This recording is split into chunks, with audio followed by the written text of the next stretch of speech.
So the first focus here in this life cycle was pushing the detailed estimate to the appropriate Prolog budget accounts in Prolog. The next step, as Phil mentioned, we're going to focus on taking the actual cost for that completed project and look at how we can use that information again in Modelogix, our experience management system. One of the things that Phil just mentioned was that ability in Prolog to flag or mark a project as closed or complete. We take closed projects or completed projects in Prolog and we electronically pull those into Modelogix, and we do that automatically. In fact, we handle that process without you kind of needing to be involved at all each time a project is closed. So we actually ping the Prolog database looking for closed projects, and we find a closed project. We actually bring it into the Modelogix backend database or the experience management system. So having said that, we're going to take a look at the benefit of that and kind of how that shows up here. So you notice here I've actually moved into the Modelogix software. Those people not familiar with Modelogix, this is a application that is very much a server-based application that allows an enterprise to capture their historical cost information and use that information, tap into that information, as I said before, to more quickly respond in a feasibility budget situation where you have limited scope and limited project definition. And it's also used to gather up a group of projects that might be related to an opportunity that you're currently responding to, and then benchmark that detailed estimate and kind of do a sanity check prior, again, to communicating that project to the outside world. Now, as I said before, we ping the project management database in Prolog, and we look for closed projects like what we have here in Hospital. So you'll notice that all these other projects that I have listed here, there's a little red kind of metal over to the far left. The Seattle Children's Hospital has been brought into the Modelogix database from Prolog, but it hasn't been published yet. And part of the Modelogix software that makes it so powerful is not only the fact that the costs behind that project are there, but the ability to apply the appropriate attributes to make those projects highly searchable. And if I click on Seattle Children's Hospital, there's a couple things that I would like to point out right away. So when we bring in this project from Prolog, we bring in the name of the project, the size of the project, the unit of measure that we use to measure that size. We bring in the completion date for that project, and we bring in the project address. So we populate a good portion of just kind of the overall kind of high-level information about the project, in addition to the cost that actually sits behind this project in the Modelogix database. However, as I mentioned before, in order to get the full power of the system, I also want to apply some project attributes that make this project even more searchable. So if I click on what we refer to as smart categories, I can actually attribute this project. So this Seattle Children's Hospital, I can actually designate it as a healthcare project. I could put in, here it says building footprint, so I could say it's a 20,000 square foot building footprint here, and notice here it says number of floors. I could say it's 4 floors. It asks me what's the exterior shell material, and again, what you're looking at here when you see these project attributes, these are 100% customizable. So you can create as many project attributes as you choose. The driving force behind these attributes is you know that these are the tools by which you're going to be able to search this database, which over time could include hundreds, if not thousands, of projects. And it's these project attributes that might allow you to search a database of 3,000 projects and look for 4 and find them in 10 seconds, as opposed to trying to find those 4 projects in a wall or a room full of 3-door filing cabinets. So if I come in here, I could say the exterior shell of the building is concrete block. I could say, is there an attached parking structure, yes or no? If I say yes, I actually get prompted for some additional information. So I could say there's a 3-level parking structure, and there's 1 level below grade, and how many beds are in this healthcare facility? I could say 50, so on and so forth. When I've answered the last project attribute for this particular industry segment, in this particular case a healthcare facility, I can then turn around and publish this project. So just that quickly, I click over here and I publish the project because I've now actually moved forward and applied the attributes. I should also point out, in addition to what I mentioned earlier that came from Prolog, in addition, in terms of filling out this information, also from Prolog, I can, in this particular case, there is an image associated with that project in Prolog, and that image will actually populate our attachments capability in Modelogix. So if you've never seen Modelogix before, an important concept of Modelogix is that every project can have as many associated attachments as possible. So it could be that, again, this project is 5, 6 years old, and yet I have the details for that project, not just costs, but all the supporting documentation. So if I were to click on one of these, I could actually maybe pull up the original project plans for a project that's 6 years old, and again, that might further explain the information behind that project. Now, so I brought this information in from Prolog, and if I go to my setup option, you'll notice when I click on options, we now have a Prolog option, and this is my pointer. I actually can put in the URL here and point at my Prolog database, and so this is how we know in Modelogix where to find that project portfolio. And as I said before, we will ping that database hourly looking for projects that have been flagged as closed or complete. You could also force, through this refresh, you could also force a search of that database to update the projects in your Modelogix database with closed projects in Prolog. So you could also force that update.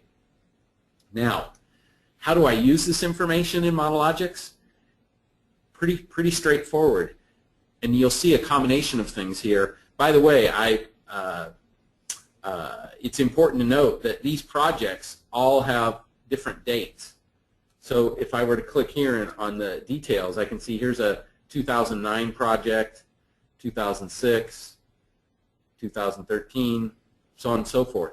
Well, if this is really a cost modeling tool, I need to be able to account for a couple things. I need to be able to deal with inflation, because if I'm going to pull 2 or 3 projects in here to create a model, I know that I need to apply inflation so that I'm really doing apples-to-apples cost modeling. I may also need to apply a location factor. Obviously, something in Birmingham, a healthcare facility in Birmingham, Alabama is going to be very, very different than a healthcare facility in downtown San Francisco. And so Modelogix has certainly the concept of allowing you to create not just one index, but you can create multiple indices to, again, allow you to normalize the pricing in those projects, the projects that you use in any given model. So you can have a date-driven index, you could have a location-based index, you can do a date and location-based index. It's kind of all under your control. And it's very straightforward here. So from 2004 to 2005, I show a 3% increase in inflation. I can actually break my inflationary data down all the way down to the category cost if I choose. In this particular case, I'm just applying inflation and applying that inflation factor across all my cost categories.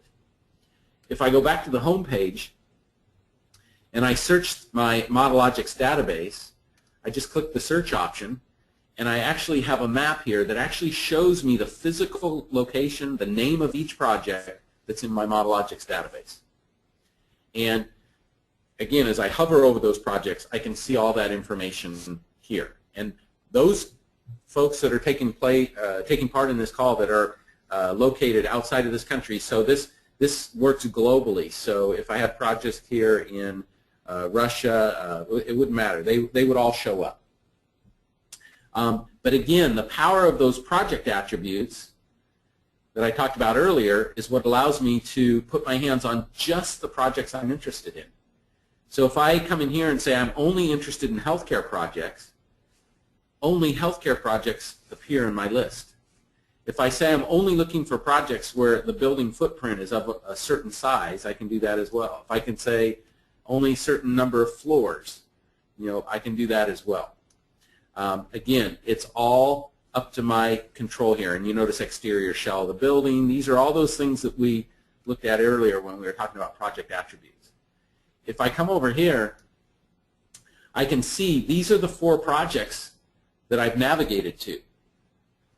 I see these 4 projects, and at any point in time, I could come in here and say I'm going to create a model, and we'll call this our, we'll just make something up here. So this will be our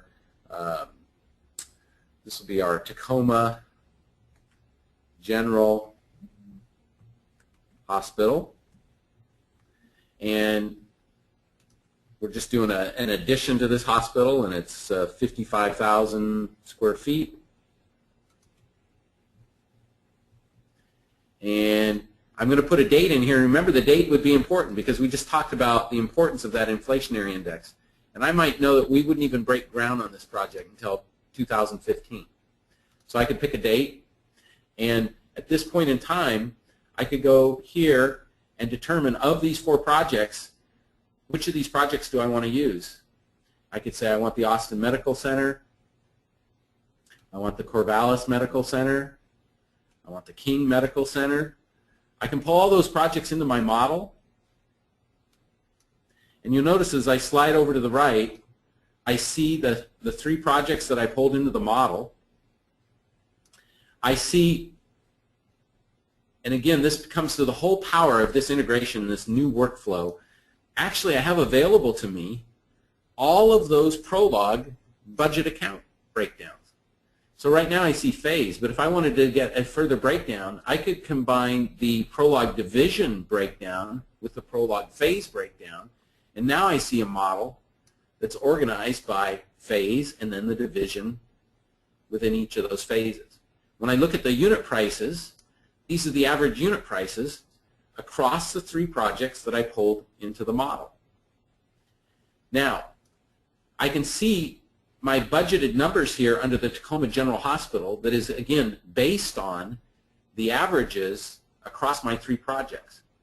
I can also come in and get a very powerful graph here, and I can actually see the Austin Medical Center, the Corvallis Medical Center, and the King Medical Center, and I can see where my averages fall here, and I can actually start identifying risk right away on my range graph. So the longer this bar, the greater the risk on any one of these given areas.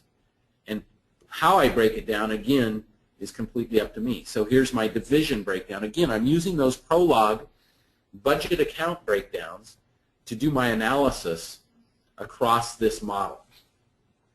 So again, I can do that very, very quickly. If I go back to my spreadsheet view, as you can imagine, it could be that after digging into the details about any one of these, I could make an adjustment if I wanted to. So if I wanted to take the equipment unit price and adjust that to $2, I could do that, and the system knows that it needs to make that adjustment. It highlights it in yellow and lets me know that that's a number that I forced into the model. The system did not calculate that number. It's a number that I pushed in or I forced in.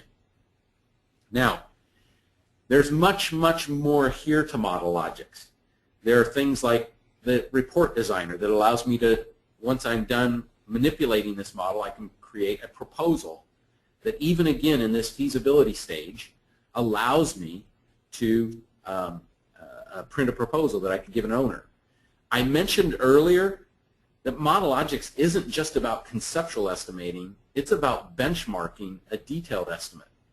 If I click on the benchmark option, we get a nice window here, and I can take any one of these projects and I can benchmark that project against the model, this Tacoma General Hospital model that we just created.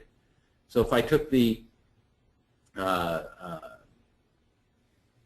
let's see, if I take the Seattle Children's Hospital that we just did and I drag that into the benchmark box, I can benchmark that, and I actually see here, and don't get too hung up on the data, this is all fictitious numbers here, but I can actually see the variance in unit price across each of these projects.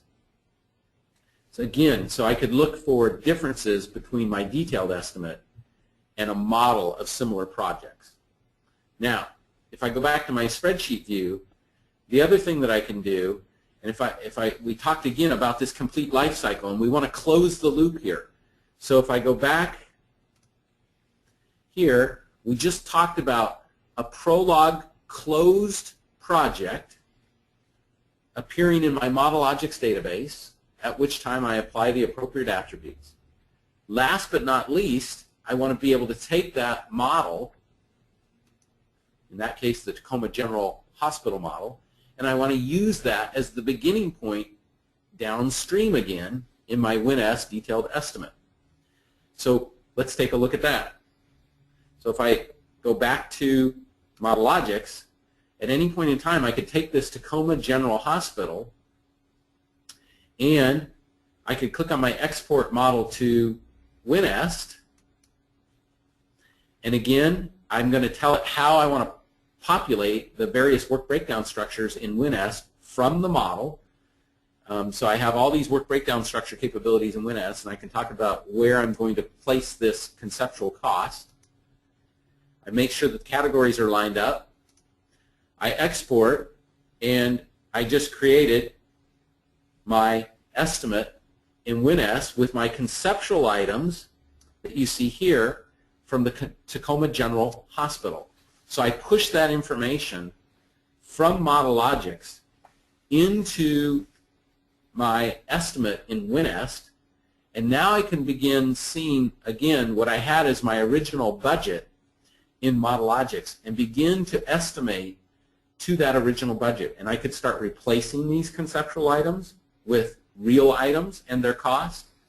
I could assign my entire conceptual budget. I actually could assign all this to an alternate, a feature that we have in WinS that allows you to separate costs from your base estimate. So I could actually assign my conceptual estimate as an alternate and allow me to toggle back and forth between my detailed base estimate and the conceptual estimate with just a click of the mouse. So again, I can take my Modelogix feasibility budget and push it into WinS as the starting point for my detailed estimate. As I said, there's much more we could go into with each one of these applications, but again, what we wanted to stress on the webinar today is that, again, just in kind of wrapping up here, I can take a detailed estimate, I can push that detailed estimate into Prolog through Prolog Data Link. I push that information into Prolog. I manage that project through Prolog the way I would, utilizing all the capabilities available to me in Prolog.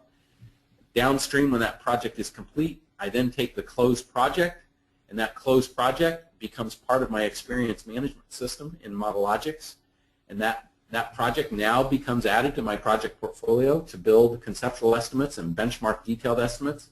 I then take my cost model and I can push it into WinS and use it as the beginning point of my detailed estimate, and this whole process starts over again.